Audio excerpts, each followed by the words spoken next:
முன்னாள் பிரதமர் Najib Razak தனது மேல்முறையீட்டில் வெற்றி பெற்றதை அடுத்து அம்னோ பிரமுகர் தெங்கு ரசாலி ஹம்சா நஜீப் எஞ்சியுள்ள சிறை தண்டனையை அனுபவிக்க அனுமதிக்கும் அரச குடும்பத்தின் மீதான தனது கோரிக்கையை தொடர கட்சியின் அடுத்த கட்ட நடவடிக்கை குறித்து கேள்வி எழுப்பியுள்ளார்.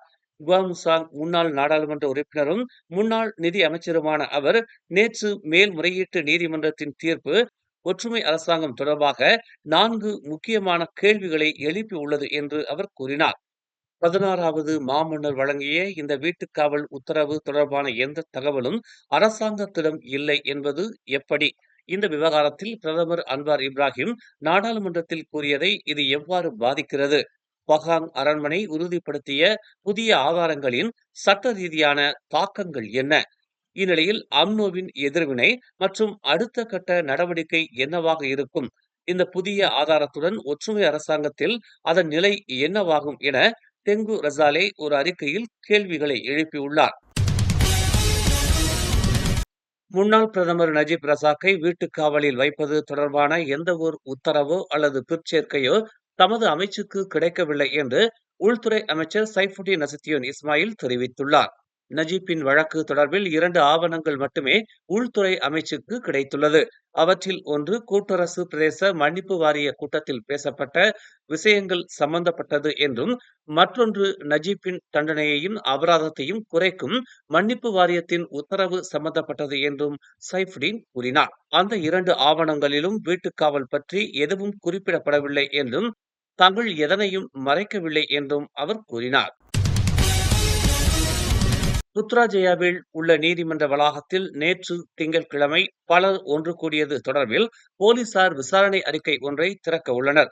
2012ஆம் ஆண்டு அமைதியாக ஒன்று கூடுதல் சட்டத்தின் கீழ் மேற்கொள்ளப்படவிருக்கும் விசாரணைக்கு உதவும் வகையில் வாக்குமூலங்களை பதிவு செய்வதற்காக பலர் அழைக்கப்படவிருப்பதாக புத்ராஜயா போலீஸ் தலைவர் ஐடி ஷா முகமது தெரிவித்துள்ளார்.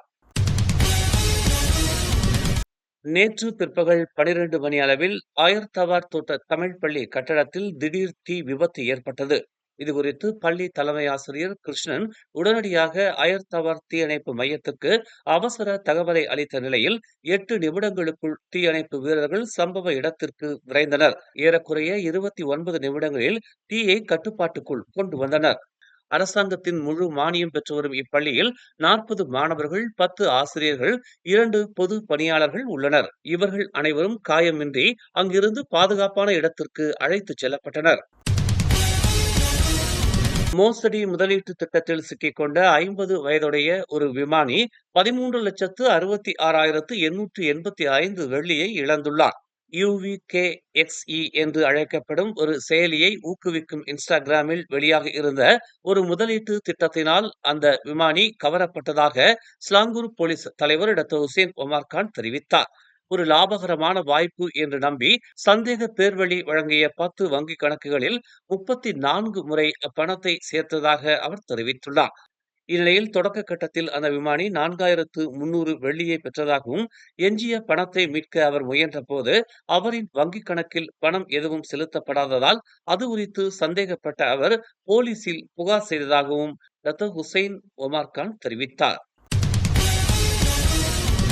WeChat மற்றும் TikTok சமூக ஊடகங்கள் மலேசியாவில் இயக்க உரிமம் பெற்றதை அடுத்து தற்போது டெலிகிராம் சமூக ஊடகமும் மலேசிய தகவல் தொடர்பு மற்றும் பல்லூடக ஆணையத்திடமிருந்து இயக்க உரிமத்தை பெற்றுள்ளது. கடந்த ஜனவரி 2ஆம் தேதி டெலிகிராமின் உரிம விண்ணப்பத்தை MCMC அங்கீகரித்ததாக தகவல் தொடர்பு துறை அமைச்சர் ஃபாமி ஃபாஜில் தெரிவித்தார். ஃபேஸ்புக், இன்ஸ்டாகிராம் மற்றும் வாட்ஸ்அப்பை மேற்பார்வையிடும் மெட்டா நிறுவனம் இன்னும் சில ஆவணங்களை சமர்ப்பிக்கும் பணியில் இருப்பதாகவும், விரைவில் அந்த ஊடகங்களும் அதன் உரிமத்தை பெறும் என்றும் அவர் கூறினார்.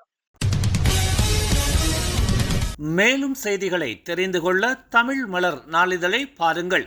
உடனுக்குடன் செய்திகளை தெரிந்து கொள்ள தமிழ் மலர் இணையதளம், தமிழ் மலர் செயலி மற்றும் மலர் டிவி யூடியூப் சேனலை வலம் வாருங்கள். எங்களோடு இணைந்திருக்க மலர் டிவியை பதிவு செய்து கொள்ளுங்கள்.